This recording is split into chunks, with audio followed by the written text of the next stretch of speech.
Aotearoa Pono, true New Zealand history in a nutshell. Don't forget to press like and subscribe if you want to see more videos like this one.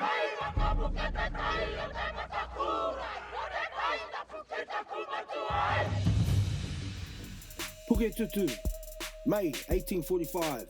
In response to Governor Robert Fitzroy's plea, Lieutenant Colonel William Home arrived at the Bay of Islands at the end of April 1845 with 460 soldiers, marines and volunteers. The British destroyed Ōkaihau, the coastal part of the neutral chief Pomare, who was suspected of secretly supporting Heke. Home and his force then moved inland to confront Heke at his new pa at Puketutu, beside Lake Omapere.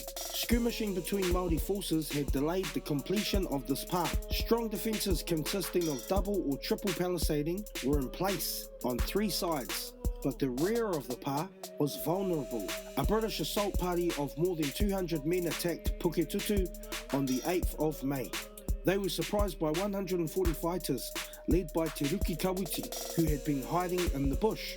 Turning to deal with Kawiti, the British appeared to be gaining the upper hand when Heke led a group from the pa. Fierce fighting ensued. Heke's party returned to the pa with the British in hot pursuit. Then Kawiti's men regrouped and attacked again. After forcing Kawiti back a second time, Home called off the attack. Lacking artillery, he may have felt that a frontal assault would be unwise. Puketutu had been built away from civilians and crops and had no long-term strategic value for Heke. After the battle, it was simply abandoned. Fitzroy reacted to Holmes' occupation of an empty pa by reporting to his superiors that the rebels had been beaten and dispersed. Māori casualties were higher than British. 28 Māori killed compared with 15 British killed. Māori learnt an important lesson at Puketutu. The British were a formidable foe in open battle. This would influence Māori tactics in future clashes. Te Ahuahu, the knockout blow against Heke that the settlers and British military personnel desired, very nearly came in a battle which no British forces were involved. This was Ngapuhi loyal to the crown versus Ngapuhi so-called rebels. At Te Ahuahu on 12th June 1845, Heke suffered his most serious setback of the Northern War. Skirmishing between the forces of Tamati Waka Nene and Heke culminated in a substantial battle near Heke's home pa, Te Ahuahu, about 4 kilometres from Ōkaihau, which was captured after he left it to gather food. Heke tried in vain to retake the pa and was seriously wounded when shot in the thigh. At least 30 of his men were killed or wounded, including one of his key lieutenants.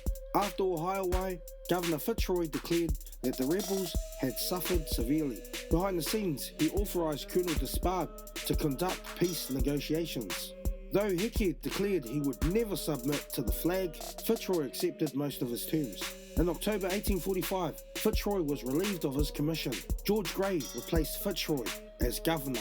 On the 18th of November 1845, Grey was particularly angered by a letter from Heke.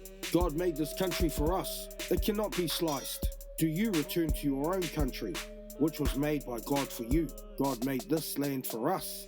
It is not for any stranger or foreign nation to meddle with this sacred country.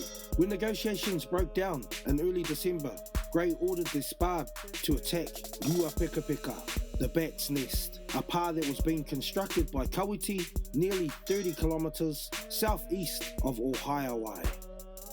Aotearoa Pono, true New Zealand history in a nutshell. Don't forget to press like and subscribe if you want to see more videos like this one.